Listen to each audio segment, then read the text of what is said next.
On this episode of China Unscripted, the CCP has the United States surrounded.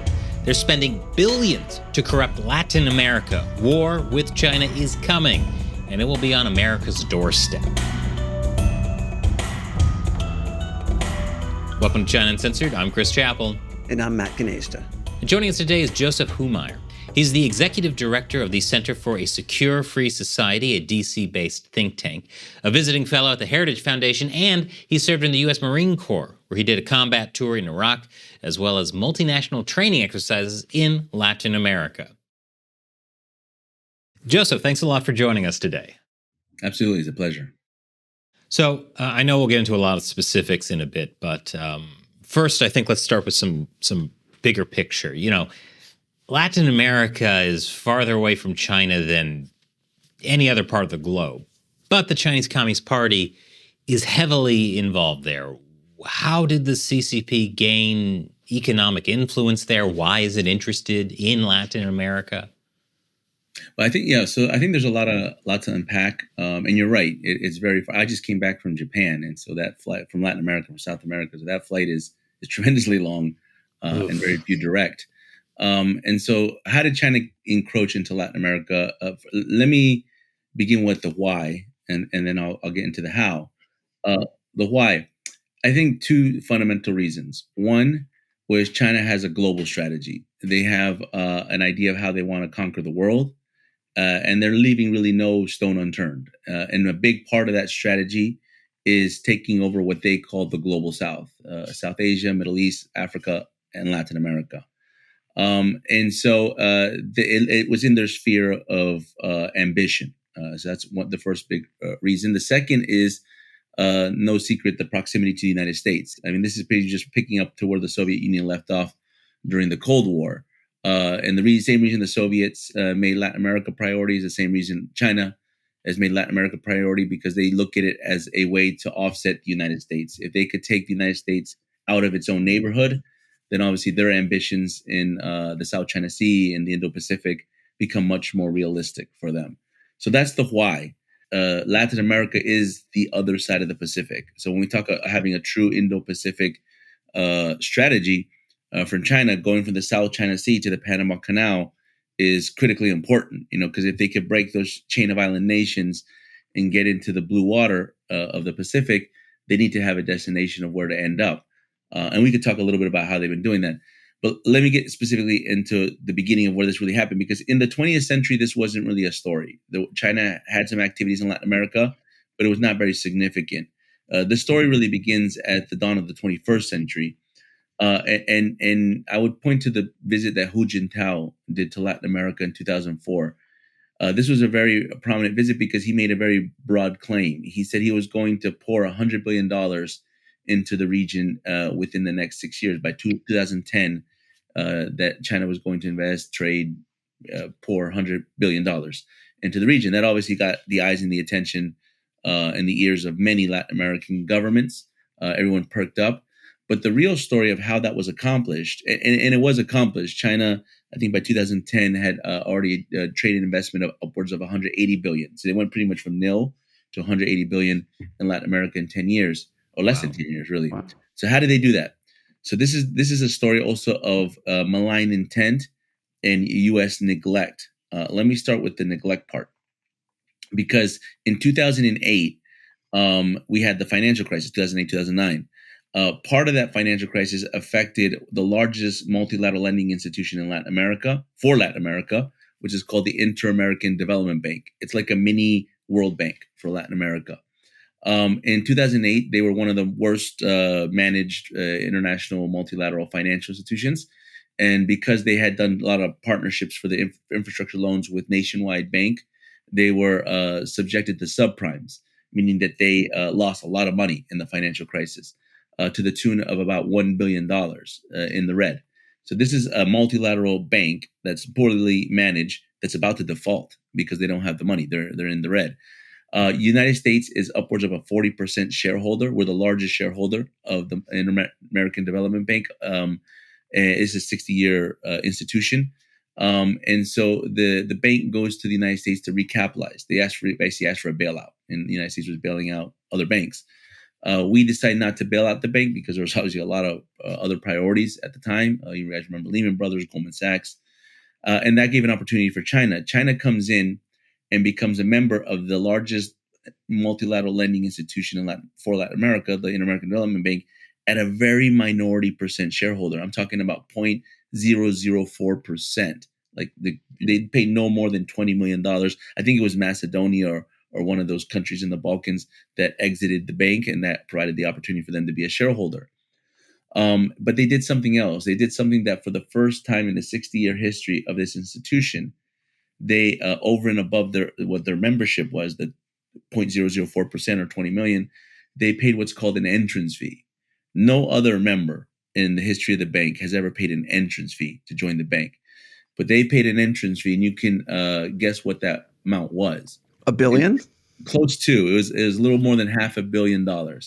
And what they essentially did was they bailed out the Inter-American Development Bank and called, according to the former president of the Inter-American Development Bank that actually told me the story, recounted it, they played what he called an institutional kickback. And they subverted this institution. And how does that story unfold to today? Well, since 2010, most, if not almost all, of the major credits and loans that the Inter-American Development Bank has given to Latin America, and remember, the United States is still a 40% shareholder of the bank, has been by kind of this co-opting matched by the Export-Import Bank of China. So they actually use the Inter-American Development Bank to plus themselves up so that they can couple their loans, and that's how they get to this huge economic influence that they have today. So it's not an exaggeration to say that the United States, through a misguided policy, we co-finance China's rise in Latin America. So essentially now, when there's big development projects in any of Latin America's 20 plus countries, if the American Development Bank is involved, China is involved. For the most part, what they call this a special development initiative is what they created out of this big, basically membership that they had inside the Inter-American Development Bank. And they focused on giving loans to the most authoritarian countries in the region. They gave a lot of their loans to Venezuela, to Haiti, to Nicaragua, some to Guyana, but especially those first three. And we can talk about Venezuela in a second, because Venezuela is the largest beneficiary, the largest recipient of Chinese credits and loans, not trade and investment, but credits and basically money that they're giving to prop it up, and to the tune of about $60 billion. And many analysts thought that China made a huge mistake because they put all this money into Venezuela. Venezuela is an economic disaster, had one of the highest inflations in the world. I mean, we all know the story of Venezuela. It's basically a socialist malpractice. Well, it's an economic malpractice because of socialist policies. But anyway, I think what many people confused is they thought that China was actually making an economic investment. I don't believe they were. They bought a country for $60 billion. They basically bought a country, and they're not expecting to be paid back financially through those loans. They're expecting to be actually being able to use that economic influence to be able to entrench themselves and spread it throughout the rest of the hemisphere. I want to ask a bit about Venezuela since you brought it up. So Venezuela is, under the Maduro regime, has been supported by China through this $60 billion, but also there's other specific ways that the Chinese Communist Party has kind of had their political influence there and international relations influence there. Can you talk a bit about that? Yeah. So I think, kind of continuing with this, line, I think China built their economic influence through methods of coercion, subversion. They co-opted a financial institution, major financial institution, and they targeted really Venezuela at the beginning because Venezuela was going through this transformation under Hugo Chavez in his so-called Bolivarian Revolution, which is basically a socialist autocrat project to capture the country and then spread the tentacles of that country throughout the region. They created this thing called the Bolivarian Alliance of the Americas in 2005, which basically includes Cuba, Nicaragua, Bolivia, at one time Ecuador, and a bunch of Caribbean satellites. This is the authoritarian bloc of Latin America. And what China did was China lifted that bloc up, not just by servicing these credits and loans. They gave a lot to Ecuador as well. But what they did is they used the ALBA to shield its true ambition in Latin America, which is military in nature. And so I think the angle that I think we're most focused on today is satellite tracking stations. Latin America is the largest region in the world for Chinese space infrastructure. They have 11 they have 11 ground satellite tracking stations in South America, and the original ones, and also the biggest ones, are located in Argentina and Venezuela. It's managed by a PLA offshoot called CLTC, which is basically works directly for the Strategic Support Force of the PLA. And China has 3 deep space stations in existence as of right now, 2 in mainland and 1 in Argentina. But that Argentina space station is connected to Venezuela. The one in Venezuela is on a military base. It's on a military air base in a state called Guarico inside Venezuela. Which it's on a Venezuelan military base. It is. It's a Venezuelan military air base. And inside that air base, it's called the Capitan Manuel Rios Air Base. And inside that air base, China has the same kind of satellite tracking station, a bit smaller, but connected to the one in Argentina. That project was created very early on. What it did is China was beginning to build concessions into specific military installations, as well as specific territories of Venezuela, to in the future use Venezuela as a launch pad for further military operations. Argentina was the space station in Argentina was an extension of that effort, but it began in Venezuela. So what about military support? What kind of military support has the PLA given to Venezuela and the Maduro regime? So they've given upwards of about $1 billion in foreign military sales. And so, Russia's the big player when it comes to military armament. They gave upward of $12 billion to Venezuela or sold in military armament. China's not far. China's far behind, but it's I think number 3 on the list of Venezuela. But some of that armament is very useful to the regime in terms of their strategies of how they're going to destabilize their neighbors. One, for instance, is our anti-ship Harpoon missiles. And that's something that I think Venezuela has been experimenting with very recently as it looks to basically encroach on some of its neighbors. And we could talk about that in a second, but it's focusing on Guyana. I call Guyana the little Taiwan of Latin America, because much like Taiwan, Venezuela proclaims that as their territory. They have a 100-year-old border dispute, but really the Venezuelan regime, mostly Hugo Chavez and Maduro, really did nothing about this issue until several years ago, when Guyana discovered 11 billion barrels of oil in the maritime zone of their territory. And so that's one of the biggest oil discoveries in the world in recent years. And since then, Maduro has been basically building capabilities to encroach upon Guyana. And I call it the Little Taiwan because it has all the same elements of territorial integrity issues, sovereignty issues, democracy, but also it's a maritime issue because of the oils in the water. And just in the last month, when Maduro came back from Beijing, he spent about 10 days, maybe 12 days in Beijing in September. In fact, Xi Jinping, I believe, missed the G20 because he was with Maduro in China.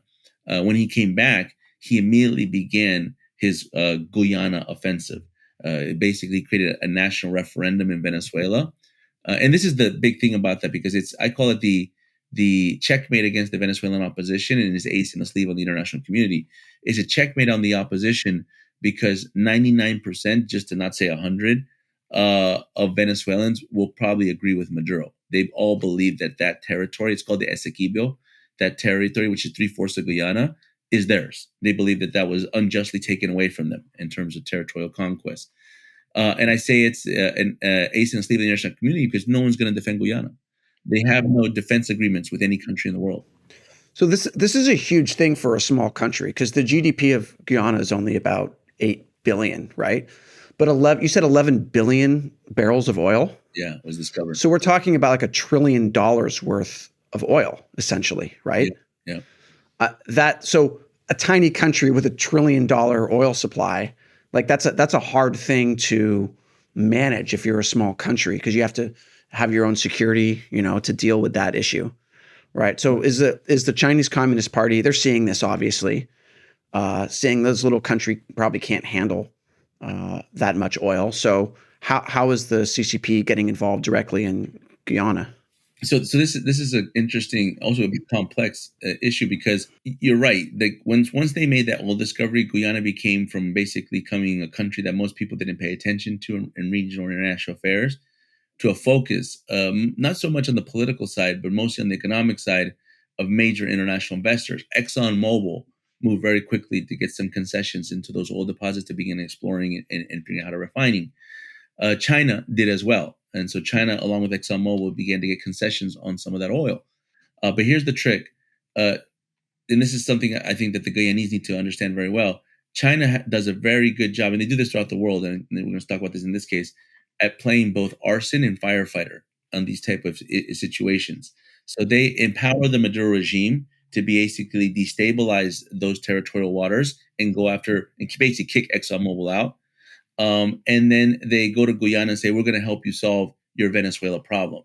And so that's China's method on this, and it's creates some divisions within the Guyanese government, because obviously China is a major economic player in their country, but they also know that Maduro took that trip to Beijing. They kind of see, I think, their national security apparatus sees the kind of double discourse on behalf of China. But when you're indebted, when your dependency economically is tied to China, it creates a conundrum. But I think this is really the United States where we dropped the ball, because I'll give you a very specific example. About a year ago, you remember after Russia invaded Ukraine, the Biden administration went to Venezuela to talk about offsetting the oil that would be disrupted because of the sanctions that were being placed on the Russian Federation. Not to mention that Venezuela's oil enterprise is pretty much gutted because they destroyed their country. But that never made sense for another reason as well. That never made sense because instead of negotiating with Maduro to get oil, they weren't even looking at Guyana next door that had the potential with much more oil. They just needed the ability to have service loans to be able to build the infrastructure so that they can export and refine that oil. Basically, they wanted specifically a loan to build port infrastructure. Going back to the Inter-American Development Bank, the American Development Bank by this time had already gotten rid of the first American president that ever served in the bank. They were able to get rid of him. And then the Inter-American Development Bank, and I believe through the pressure of the Biden administration, blocked that loan to Guyana. And so then China came in and said, we'll help you with the port infrastructure. My point to that is the Biden administration has been doing everything to not help Guyana develop the capabilities to actually have the real infrastructure to service that 11 billion barrels of oil discovery, and doing everything to appease the Maduro regime and allow them to gain legitimacy. And that's going to be felt when Maduro starts making his moves on Guyana. Well, Biden has publicly talked a lot about his climate change initiatives and green initiatives. And so isn't oil antithetical to that? And that's why he's doing it? Or is it some other reason why he's neglecting Guyana? Honestly, he would probably say, he could say that. He could say a bunch of things. He said the reason he went to Venezuela to talk to Maduro was because they wanted to offset the oil that they were going to lose from Russia. I think it's all just hogwash, to be honest with you, because I think fundamentally they have cut deals with the most authoritarian regimes in the world. We know a little bit about what they've done with Iran. We obviously are always focused on what they can do with China. But fundamentally, I think in Latin America, Venezuela is the most authoritarian regime in the region. And the Biden administration has been negotiating to ease the sanctions that were imposed on the regime with many different arguments. Some are coherent, some are less coherent than others. But fundamentally, I think it's with this kind of philosophy of appeasing your adversary, that if you appease your adversary, they're somehow not going to be as aggressive. And you could ask Israel how that's played out. One thing I find interesting about this is, it's not just the countries of Latin America that China is trying to influence. China is also working very closely with a lot of the cartels. These cartels are getting precursors from China. They're also doing a lot of money laundering, weapons supply. And so it just seems like the Chinese Communist Party is somehow balancing a lot of very conflicting interests in the region. No, yeah, I think this falls under the unrestricted warfare of China. They have this, you could, and I have the book, it's there, and we've studied it, but really, it really comes down to just, anything goes, anything short of kinetic that they can employ falls within their warfare mindset. And China's, I think their whole strategy is encompassed on submission, on getting the United States to lose its will to fight before the fight even begins. And so I think the organized crime elements are a big part of that.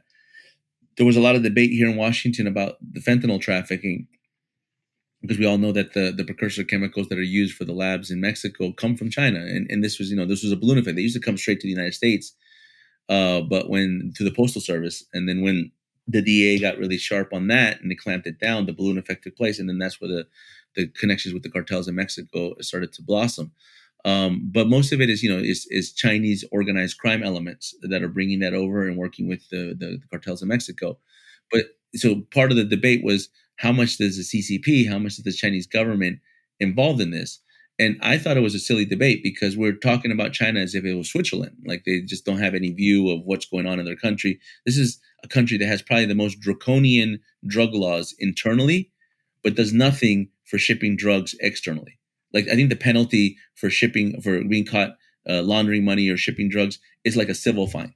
If you're doing it externally, if you're consuming it internally, you get maximum penalties, and even I think death sentences, death penalties in some cases.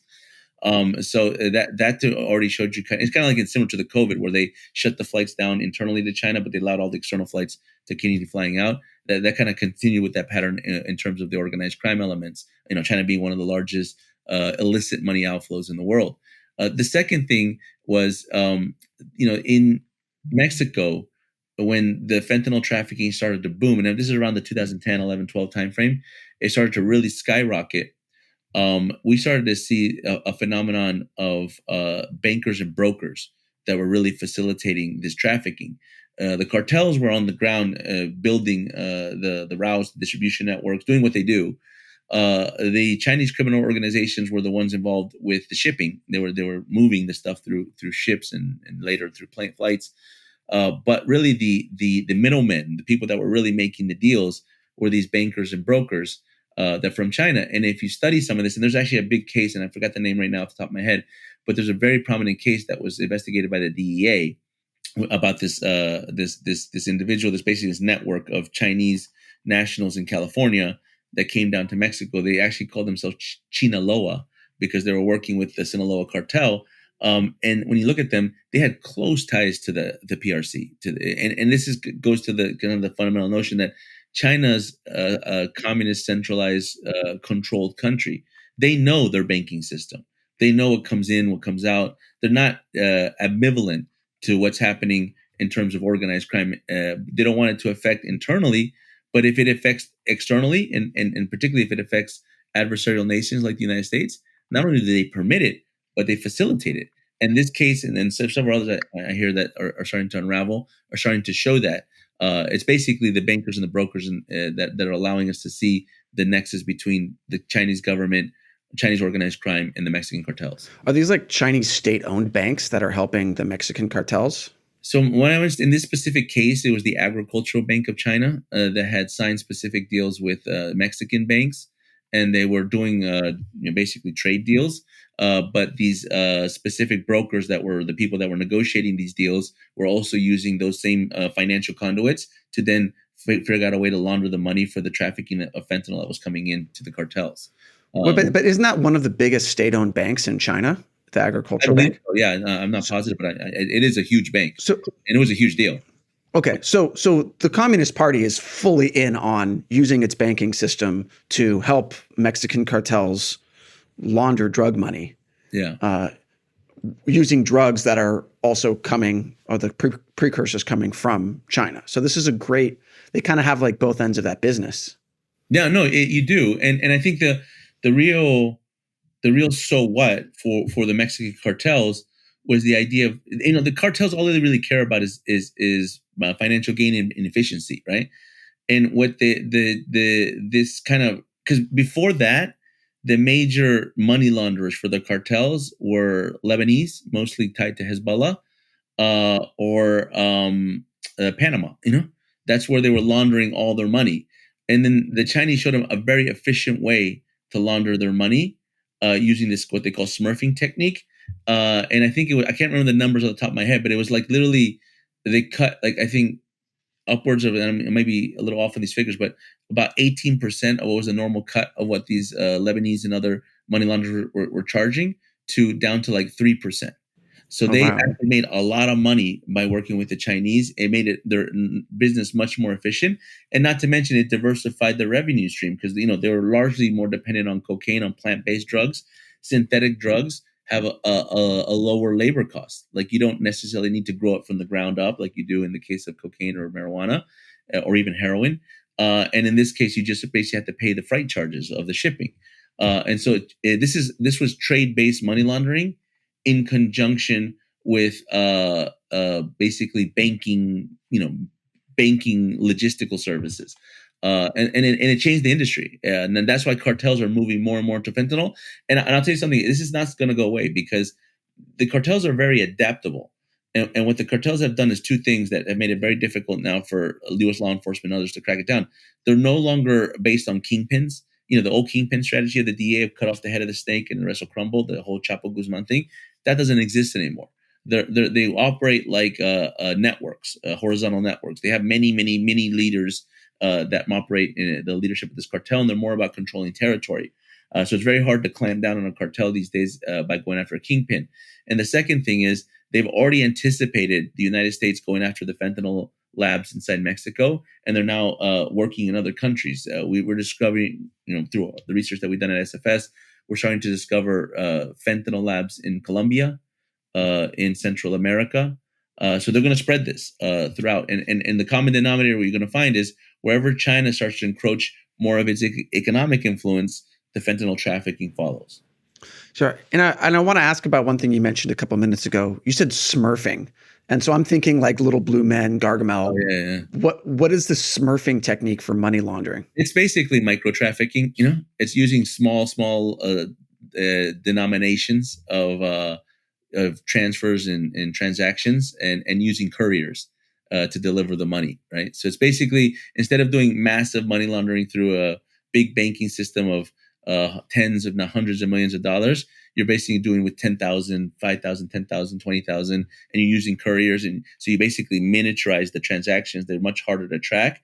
But in order to do that, you need to have huge networks. And that was the thing about the Chinese diaspora, because that's what this case in LA kind of unfolded. This guy was basically using Chinese diaspora in the United States and in Mexico to build out these courier networks. So they're basically using Chinese, like overseas Chinese people to be essentially Smurfs in this money laundering network. Yeah, Chinese nationals usually that have connections and family to the mainland, to China. Are these Chinese nationals typically like in on it because they want to make a profit, or are they kind of pressured into it? It's hard to know. I mean, I haven't been immersed into all the investigations on this, but I mean, it's not much different than what the Lebanese have this thing called the Hawala system, which is somewhat similar to that. In a roundabout way, I mean, when you're a diaspora, you're not even 6, you're like 2 degrees of separation from family members and relatives and friends in your home country. And so, like an organized crime element, the Chinese organized crime networks know how to pressure both sides of those networks, the families in the homeland. And then, so I would venture to say maybe some of them do it because they're coerced into doing it. Others may be just, greedy and ambitious and illicit actors. And some may be doing it unwittingly. I don't have the specific details of the motivations of the courier networks, but I know it was large. I know it was a lot of them. I mean, this really makes it seem so clear that the Chinese government is not a government. It's just a massive crime syndicate. Yeah, no, I think the whole model, and it's not just China, it's Russia, Iran, Venezuela, is to blend illicit economies with formal economies so that you don't tell the difference. I mean, Venezuela is a great example because Venezuela is a country that had large oil reserves in the world, pretty much gutted that oil capacity, that 90% of their exports. They're focusing a lot on agriculture. But why are they focusing on agriculture? Because within agriculture exists cocaine. So they're able to mix the cocaine industry into their formal GDP. And you only could do that by being able to create control over a sovereign territory. And so, like I used to say this all the time, like, what's the difference between actually, better yet, what makes an illicit activity illicit? Like, what makes it illegal? And the real answer to that is a border. Because if you go on the Colombia side of the border, they call it narco trafficking and they fight against it. And if you go on the Venezuelan side of the border, it's cocaine exports. And that is only being able to be done by being able to have that sovereign, that territorial control of that sovereign territory. So I think that Russia, China, and Iran have that similar plan. and they want to just bring that to the international level. They want to use illicit trafficking and formal economies blended together so you can't know the difference. But the key to that is sovereignty, to be able to take over territories and sovereign control. Taiwan, they could if they take over Taiwan, the semiconductor industry will be a trafficking business as well, and that would be the goal. And so that's why it was so important that China just bought Venezuela. Yeah, yeah, absolutely.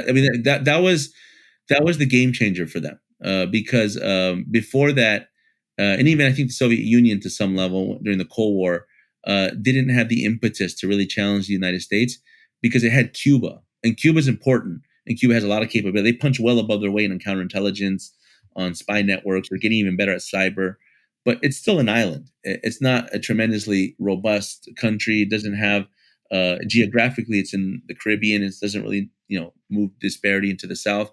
Venezuela is at the heart of Latin America. It connects the Caribbean to Central America, to North America, to South America. There's a lot of history about it, large oil reserves in the world. So it was a very big opportunity when Hugo Chavez took over that country and can open this opportunity for China. And so I think Matt was starting to ask the question, but you mentioned that if China conquers Taiwan, the semiconductor industry will also be used for trafficking. How does that work?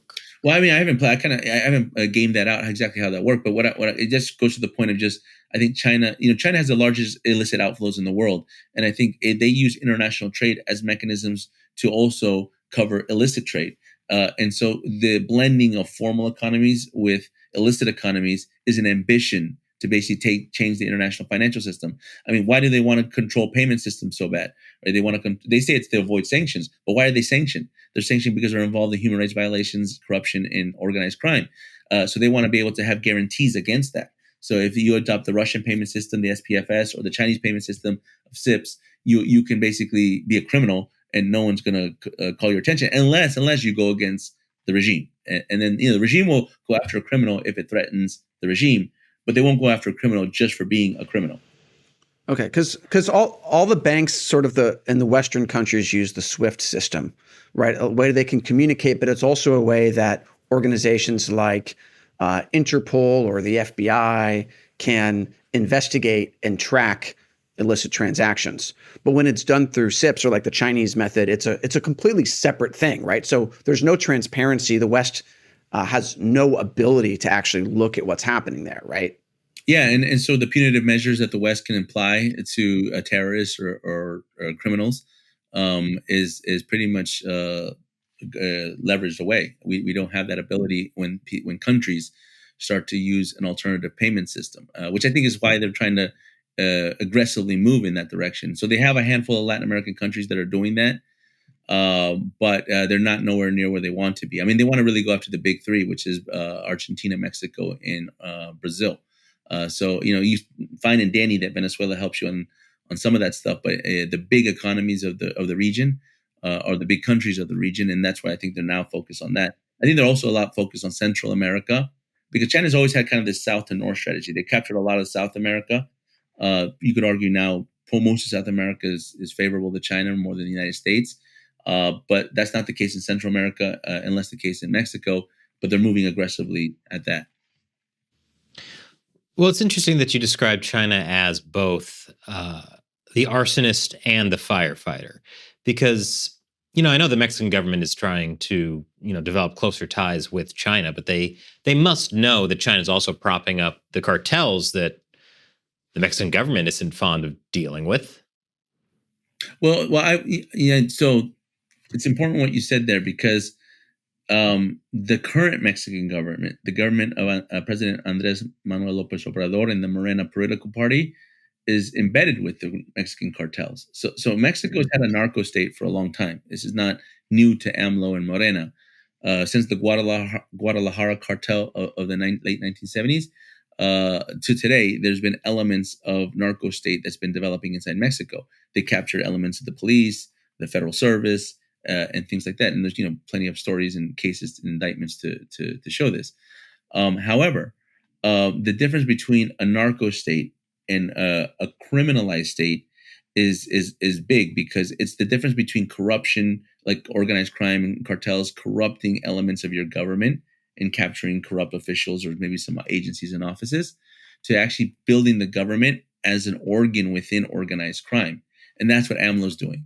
AMLO is not a corrupted government inside Mexico. He is strategically positioning the Mexican government to help organize crime along the same ways that Hugo Chavez did in Venezuela, Evo Morales in Bolivia, and elsewhere. So for this current Mexican government, China couldn't find a better partner. And the only thing that's holding AMLO back is two things. One, he lost his ability to change the constitution to run for re-election. So there will be an election next year in Mexico and a new president, although he's going to try to put a proxy into power from his same political party. And two, Mexico's a federal system. So the president only has so much control. A lot is in the hands of governors and mayors. And that's why China has done a subnational strategy. And they did this in many countries in Latin America, where they go around the federal government, especially when the federal government's not to their liking, and they start to work with governors and mayors and start to corrupt there. So they're aggressively moving on Mexico, but it's also a country neighbor of the United States. United States, we have a lot of institutional strength in that country. We have a lot of military to military cooperation. But AMLO's been trying to tinker at that and make it weaker by the day. You know, it's funny you mentioned that strategy, because in the United States, both the Trump and Biden administration has been relatively tough on China. You see China doing the same strategy, but they're going after local authorities like governors, like California Governor Gavin Newsom, who just got to meet with Xi Jinping when Biden hasn't been able to do that. No, I think the subnational strategy is evident. Obviously, I don't think it stops at the border. I think it obviously includes the United States. And it's interesting to me. You know, there's a story reporting that came out recently. I'm sure you guys all saw it, about China's purchase of farmlands in the United States, and many governors have been, some governors actually have been enacting state legislation to be able to stop that. But it's interesting because they've done a lot of that in Latin America. They actually purchase land from based on service to loans from country. They did that in Ecuador. They did that in Argentina. They did that in Venezuela. They did that in parts of Brazil and Peru, Bolivia.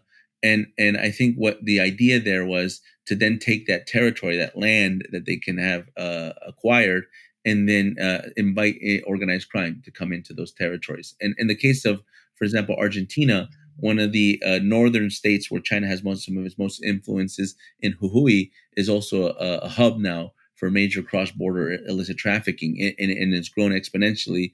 It's correlation, but it's grown exponentially since China's taken over, since China's gone concessions to that territory.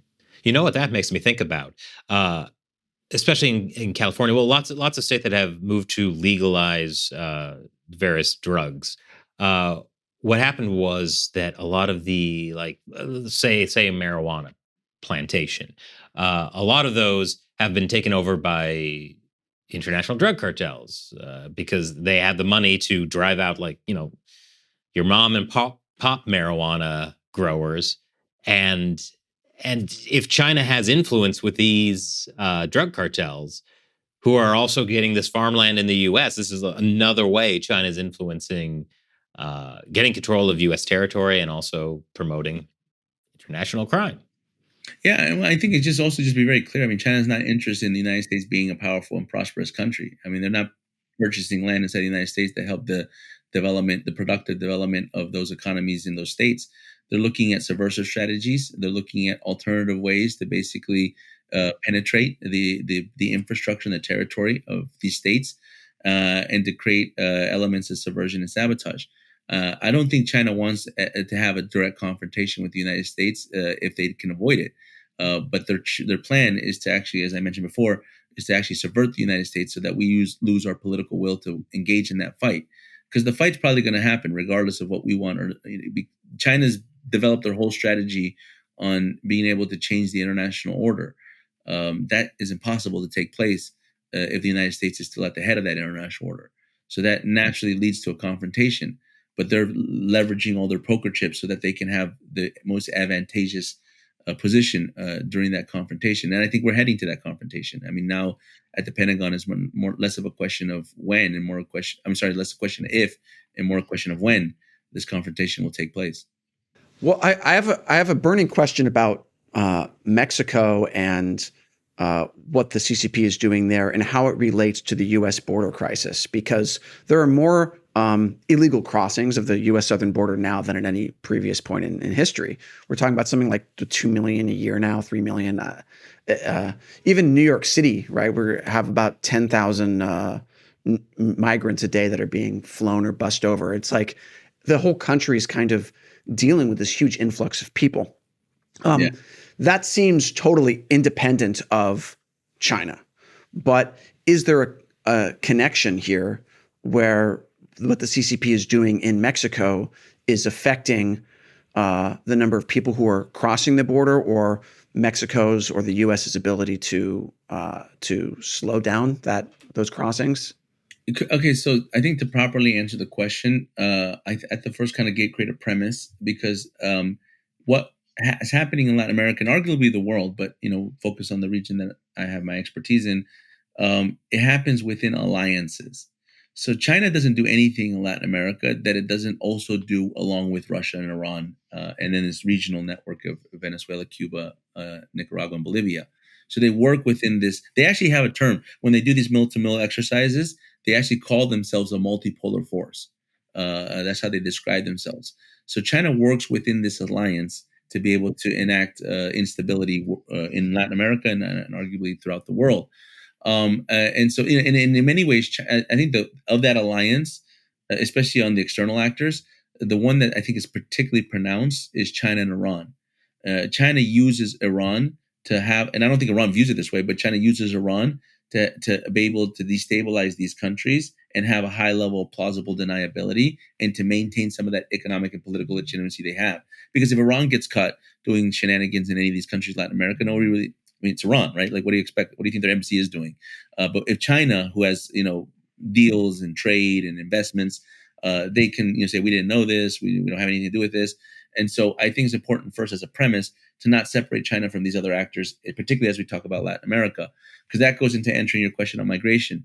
Because so let me start. Everything that's happening on the U.S. southern border is none of it's organic.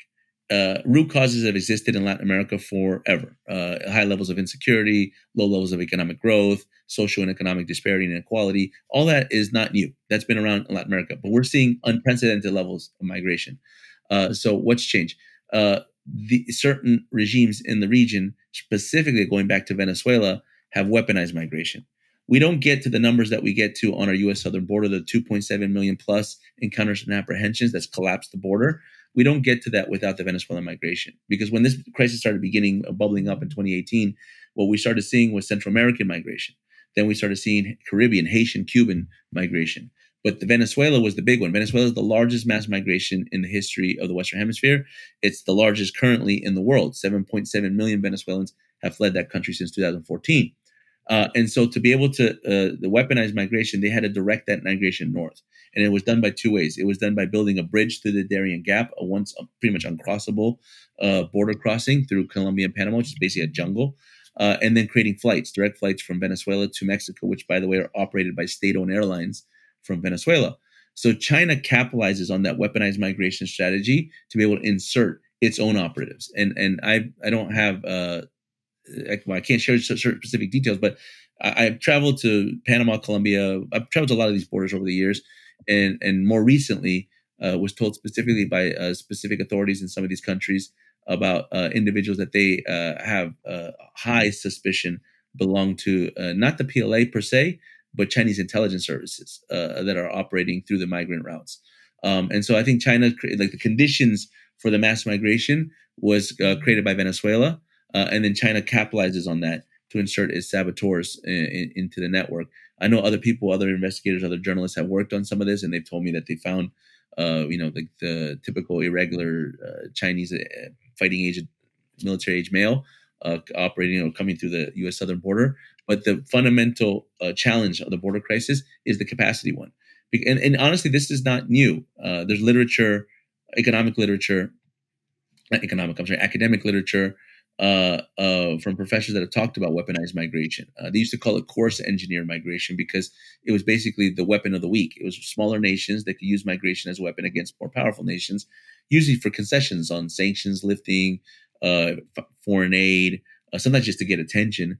And there's actually documented 89 instances since the 1959 UN Refugee Convention that countries have used migration as a weapon of coercion. The difference now is I don't think it's just coercion that's being happening. It's actually used to dismantle the sovereign border of a country. And I think the first country in Latin America that experienced this was Colombia. Venezuela collapsed Colombia's border, and effectively now Colombia is becoming acquired by Venezuela through soft power means. Which means China's acquiring it. Yeah, and then what are we seeing right now with South America? China, the story of Latin America, story of China and South America was, 20 years ago they were negligible. 2010 they were the major trade partner for 4 out of the 12 sovereign nations of South America. 2020 they're the major trade partner of 9 out of the 12. That stays to today. The 3 countries that remain is Uruguay, Colombia, and another country I'm forgetting right now. But nonetheless, Colombia is one of the big ones. That is the big one that they're missing, because the United States has such a big partnership, Plan Colombia, security partnership, economic trade, investment in Colombia. But that all changed with the current president. The current president, Gustavo Petro, is aligning Colombia to China, but he's doing it very carefully and systematically. He just actually took a trip to Beijing recently, and he's talking about doing port deals with China Harbor Engineering Company. China Harbor Engineering Company, of all the companies that are doing these port deals in Latin America, there's over 40 of them in the region, is one of the most concerning because they service a lot of the military exercises that China does to build port exercises in the South China Sea. So this is a clear indication that Colombia is starting to pivot away from the United States and closer to China. Whether Petro remains as the president and whether he's able to continue to advance these projects is undetermined. But what is absolutely the case is China's encroaching on the last major country that's been withholding in South America. What's interesting about Colombia is because of its location, it borders both the Pacific and the Caribbean, right? So if you can get your navy into that country, you can essentially maintain a fleet in both places, right? And I can't think of, there's not a lot of other countries that can do that. I mean, Central America, yes, but Colombia is the big one. Yeah, no, I think you're right. I think Central America, the smaller countries, but they have, Pacific, Atlantic, or Caribbean sides of their country. But Colombia is a big country. Colombia is called the crown jewel. I mean, Venezuela is like because of the oil, but Venezuela's always been the crown jewel. It was when Simón Bolívar had this greater Colombia conquest that he did in Latin America in the 17th century. Colombia was at the heart of it. And geostrategically, everyone's always said if you capture Colombia, you capture Latin America. And I think that's why a lot of the targets are focused on that. But to a point that you said about the ports and being able to access both sides of the ocean. So, I was mentioning this. China has over 40 port infrastructure projects in Latin America. Some are more advanced than others. But I think the ones I like to call to attention to, and I think are very relevant, is one that's in existence and one that's potential. The in existence one is the port in Peru. That's the largest port it will be the largest port in the Pacific of Latin America. It's in a location called Chancay, which is about 70 kilometers north of Lima, Peru, and it's a major port project. It's a mega port essentially. They're being outfitted to receive the largest cargo ships known to man. I think they're called the Triple E class cargo ship. It'll be able to receive $1.3 billion worth of cargo today, and by 2025, I think it's $3.6 billion that they're going to receive. It's supposed to go online next year. The major company, I think it's 49-51% shareholder. The Chinese state-owned company is called COSCO Shipping. We all know about COSCO Shipping because COSCO Shipping does, like China Harbor Engineering, a lot of the logistical services to the PLA so they could do their military exercises and what they call invasion drills in the Indo-Pacific. So that port, I think, is very strategically important because, when China wants to start to move its naval assets into the Pacific, into Latin America, they're going to need a destination. That's probably going to be their premier destination in South America. The second one is a potential one because they're just deals. They haven't, I don't think, broke ground yet, but it would be in Central America. It would be along the Pacific coast of Honduras and El Salvador. And despite, the popularity of the president, Nayib Bukele, he has been aligning closer and closer to China and away from the United States. And he signed a deal to basically have a port in La Union, which is on the Gulf of Fonseca. It's a little gulf that's along the Pacific port side. And Honduras is an interesting case because that's the most recent country that abandoned Taiwan just this year in favor of Beijing. And actually, their president took, I think, at least one, maybe two trips to China. And we're talking about high negotiations that could end up in developing further deals that will allow China to have access to that Gulf that's key to the Pacific. So here we have two, and there's more, but here are two major projects that could actually allow China to finish its Pacific strategy. And to me, that's a key indicator for when they're going to invade Taiwan, because they're not going to invade Taiwan unless they can go the full distance.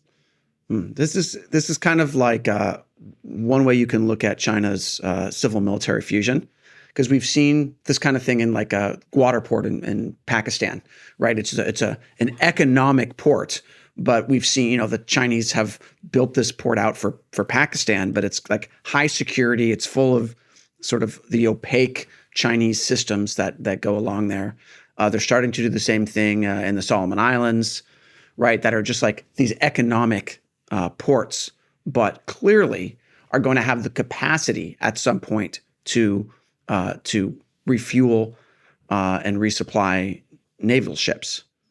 Yes, right? this is true. I think that, so there was and I talked about these alliances, and there was an Iranian warship that landed in Latin America for the first time in Iran's history. Happened in January, February this year. It was two Iranian naval vessels. And if you look at the route that they travel from Bandar Abbas port in Iran through the Straits of Hormuz, through the Straits of Malacca, through the Solomon Islands, into Polynesia, into the Pacific, and then through the south of South America, coming into eventually porting in Rio de Janeiro, Brazil. And they were actually supposed to go to Venezuela and then later to the Panama Canal, but got redirected. But that ship, I believe, was taking a route that China's using. And as I mentioned before, China uses Iran in many cases to do some of its more provocative actions so that it can kind of have some level of distance and plausible deniability. But not, and there's two specific connections, because one, that Iranian naval, one of those Iranian naval vessels is an outfitted oil tanker. It's a huge ship, and so it carries a lot of oil resources, energy resources, and I believe there was a Chinese destroyer that was sailing with it at some portion of the voyage that it actually refueled in the middle of the sea. So that was one, and the second was when it went through the tip of the south of South America, when it went from the Straits of Magallanes from Chile to Argentina, it went from the South Pacific to the South Atlantic. It actually had a holding pattern because the United States sent some assets, some military assets to Brazil, because we were worried about the radioactive signature of these vessels to make sure they're not doing anything crazy with nuclear or WMDs or anything like that. I mean, it is Iran. And so they went into a holding pattern. When they went into the holding pattern, they went off the coast of what's called Nautical Mile 201, outside of the exclusive economic zone of Argentina, which is near the Falkland Islands. And they were hanging around where the Chinese fishing fleet is. And we know that the Chinese fishing fleet is like an advanced party. It's part of the maritime militia of China's PLA. So the Chinese maritime militia, their fishing fleet, allowed this Iranian vessel to basically hide out for a certain period of time before it ported in Rio de Janeiro, which to me, from an analytical perspective, show me this very close relationship that China has with Iran. Well, this really ties into what you were saying before about the belief now is not if there's going to be a kinetic confrontation with China, but when. And there's a lot of focus on China's Indo-Pacific strategy as far as the South China Sea or Taiwan. But from everything you're mentioning with the ports, the alliances with other authoritarian regimes like Iran and Russia, active in Latin America, as well as the space factor with this, it seems like a war won't be fought far away. It will be fought on America's doorstep. No, absolutely. I think that's the big kind of takeaway. And I've made this argument for about 10 years, because if we go 10 years ago, most people in Latin America believed that China was simply an economic partner. They thought this talk about China's military dimensions or its preparation for warfare, they thought that was too alarmist. That's a mischaracterization of the transformation that China's took over the years, opening markets and things like that. But those that were astute observers of China, people that I talked to, I'm not an expert on China, but people that I know that were telling me a lot of that is just window dressing. I mean, we saw this with Russia, right? They did privatization, but they didn't change the rule of law, and then once they broke, once they broke their agreements with Hong Kong in 2017, it kind of showed that they're no longer all things off the table. And when they signed that national security law, that was really an indicator that China is no longer going to respect any international norms or treaties, and they're going to move on the entire world. And I argued with many of our Latin American friends and counterparts that these so-called economic investments in their country are going to suck them into a global conflict, a conflict that they don't want to be a part of, but they're going to be a part of, because Latin America wasn't a heavy actor in World War I and World War II. It was mostly fought in the European area of operation. But as you mentioned, I think this time Latin America is going to be a major theater of operation for a conflict because of China, because China has brought Latin America into that conflict. And then the last part of that is that to say that, as China had this big bonanza, right? This big economic boom with the commodities pricing and the commodity super cycle. So Latin America and China capitalized on that in the sense that they, all the raw materials that are in Latin America, the minerals, the metals, and the oil and everything, it all ended up getting sent to China because they capitalized on that moment. But that's not the case. There is no commodity super cycle. China's economy is suppressing. They have a housing crisis. They have a banking crisis. They're not going to be able to, Xi Jinping's not going to be able to come like Hu Jintao and say $100 billion in the next 5 years. That's not going to happen. But what I would caution my Latin American friends is to say that China, that whole time that they were building this economic relationship with Latin America, it wasn't even to help China's economy. It wasn't just to feed their growing GDP.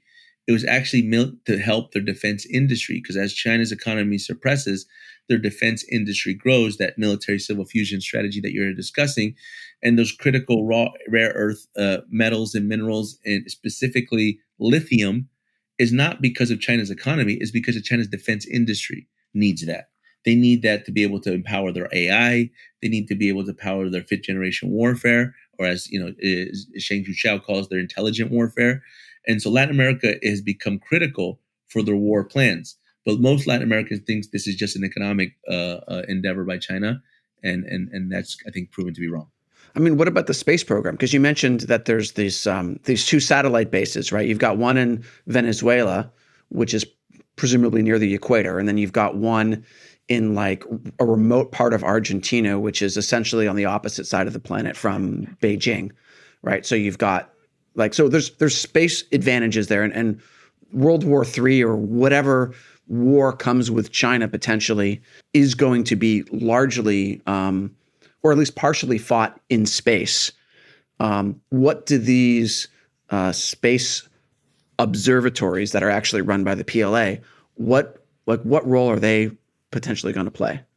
No, that's huge. I mean, yeah, so they actually have 11 in South America. Oh, 11. Okay, that's great. Wonderful. Yeah, I mentioned this, this the largest space infrastructure in the world for China is in Latin America. And I think that's a big tell of how prioritized Latin America is in their grand strategy and their geopolitical ambitions. Actually, Argentina has 3. The one further south in Neuquén is the only deep space station that they have. The other 2 are more for local. But nonetheless, let me give you a story about this, because I think it'll kind of really encapsulate what I was talking about before, about how they tricked Latin America. And in some cases tricked, in some cases had a willful autocratic partner. But in this is a little bit of both, because the deals for that space station were negotiated under a previous president, Cristina Fernandez de Kirchner, who was aligned with Chavez and all the socialist bloc of Latin America. So I don't think she was tricked. I think she was corrupt, and she probably got paid, and she made this deal. But what's interesting, when the government changed hands in 2015, Cristina Fernandez Kirchner went away, became a senator, and the new president, Mauricio Macri, came in, much more pro-U.S., much more economic, free market-oriented businessman, wanted to look at the space station. There was a lot of debate about it within the Argentine Congress. Could they try to ratify the station through the Argentine Congress to make it permanent? And they actually did that. They were successful in that, and they gave it a 50-year concession with a 15-year renewal. So it's for 100 years going to be there, according to the Argentine law. But they wanted to renegotiate the deal to be able to add more transparency, because as it stands today, the Argentinians can't even visit the space station without making an appointment. So it's really silly. It's on their sovereign territory, and they can't do anything about it. It's literally like another embassy. So they wanted to renegotiate it. So they sent their foreign minister to Beijing to essentially find mechanisms to increase the transparency on the station, not to take it away, not to shut it down, just create it. I think they wanted to have a board, like a transparency board, so that they could look at the equipment that's being shipped in and out. And China very diplomatically said, yes, Mr. President Macri, we'd love to do this. Whatever you need, we're happy to help. But please look at your contract. That was the thing that they said before the foreign minister departed.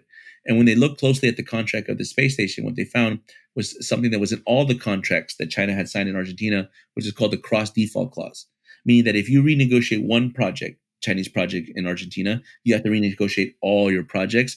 That means they can accelerate the interest on the loan payments, the time on the loans. They can basically screw you economically if you try to negotiate something like a space station.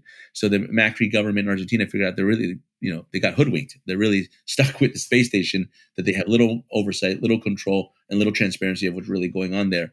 And that remains to this day. So it's a good understanding of how China operates.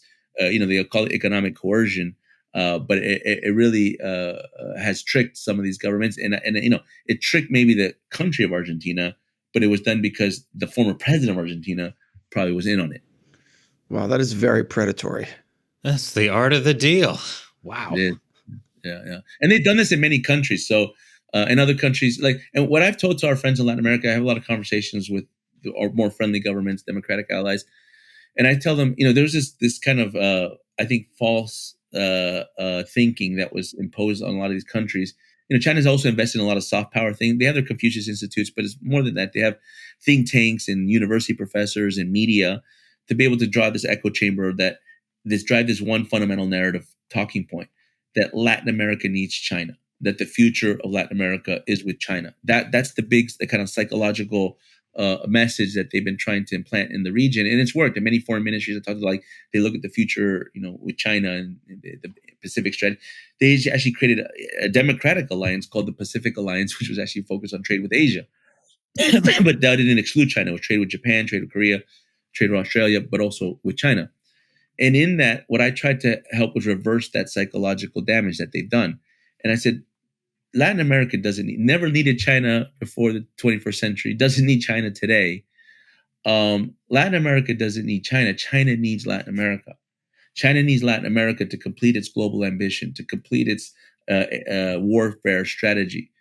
But the key to that is that in every single country in Latin America that China's been able to penetrate, you need to find that one element that's critical for their strategy. In the case of Argentina, it's this space station. In the case of Peru, it could be that port. In the case of Ecuador, it's the Galapagos Islands. But once you, as a sovereign country in Latin America, figure out what China really wants from my territory, you now have negotiating power and leverage to use against it. And Ecuador actually used it. Ecuador is the only country in Latin America to actually successfully renegotiate its debt with China. And they did it by finding out that the Galapagos Islands was really all China really cared about, not the hydropower, not the electric, not the oil deals. They really cared about that Galapagos Islands. Why? Because that's the closest point in the Pacific to be able to encroach before you get into the Western Hemisphere. Oh, I thought it was because they wanted to, do research into evolutionary biology. That could be part of it as well, very much so. But no, and it's key for Latin Americans to realize this, because they have to be able to gain leverage. In the United States, obviously, if we were in the game, we would actually be able to capitalize on that leverage to push China out of Latin America. Yeah. So I mean, you mentioned that, like, what the U.S. Should be in the game. So how specifically can the U.S. and maybe other democratic countries, like, what can we do now to start to roll back some of this Chinese influence, push back on it, and prevent the further spread of authoritarianism there? Yeah, so it's difficult currently because of the current administration. The Biden administration has been not everything they've done in Latin America has really just helped the authoritarians in the region. They've gone on this anti-corruption jihad. I mean, nobody's a fan of corruption, but a quite small-scale corruption of basically appointing a minister because you got some bribe, to large-scale corruption to where you've been indicted on over $1 billion of public work projects, like the case of the vice president of Argentina. And to conflate those together is silly, and it really just doesn't actually help advance any of our interests in the region. So it's a little bit difficult in that sense, but I think the power of the United States goes beyond Washington. It goes beyond our government. And I think we have to focus both on cultural connections. We have a cultural affinity with Latin America beyond any other region in the world. Language, history, demographics.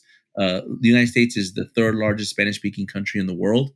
By 2030, I think the Hispanics, U.S. Hispanics, will be the largest minority in the region, in the United States. And I think we have to capitalize on this. China has none of that.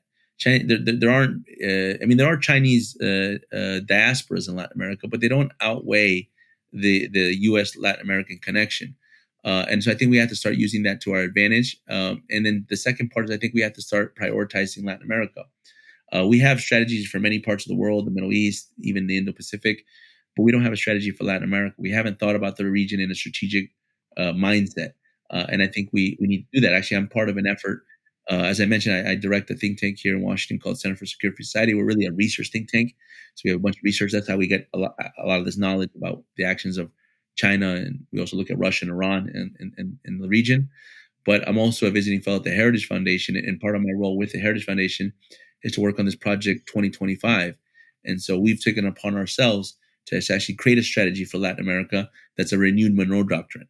It's going back to the Monroe Doctrine, which was looking at the European monarchies at the time and saying you're off limits when you come into the neighborhood that we share in the Western Hemisphere. Well, we need to go back to that because China, in all of its ambitions, will not accomplish any of those ambitions against the United States if it doesn't capture Latin America. You can argue that it's captured a good part of Latin America, but we're on the 6th, 7th inning. It's not that game. We're not at the end game yet. So we need to act fast. We need to act fierce, and we need to go back into Latin America and reinforce a new vision for like a new renewed Monroe Doctrine of the sort. So we have some details on how we want to accomplish that, but it begins by just prioritizing the region. Well, thank you very much for joining us today. This was an absolutely fascinating interview. If somebody watching wanted to follow you or learn more about the Center for a Secure Free Society, where should they go? Yeah, so you can go to our website, securefreesociety.org. I also recommend everyone go to our YouTube channel because we're doing a lot of videos. We also have a podcast as well called Border Wars. We use the word border wars, but it's not just about the U.S. southern border. We talk about sovereignty issues worldwide. We talk about geopolitical issues. We talk a lot about China, Iran, and Russia, and Latin America. And I also have a visiting fellow Heritage Foundation. So you could go to Heritage Foundation's website. It's the Allison Center for Foreign Policy. And so I do a lot of my writing with them. So I've written about some of these issues through the Heritage Foundation. So either there or Secure Free Society, we have a plethora of work. We actually have something that we paused this year just because we're transforming it. It's called the VRIC Monitor. It's VRIC, which is Venezuela, Russia, Iran, and China. So it's an open source monitor that looks at these activities from these external actors in Latin America. We were doing it more in a report format, but we're now in the process of adapting it to be a kind of a virtual map, essentially. So we'll let you guys know as soon as it's online, hopefully early in 2024, so that your readers, your listeners, your watchers can all look at what China's doing in real time, so they can see some of these activities the way we see it. So we do this internally, but we wanted to make this available to the public as well. That's fantastic. Well, yes, thank you very much for joining me, and thank you for watching. Once again, I'm Chris Chappell. And I'm Matt Gnazda. We'll talk to you next time.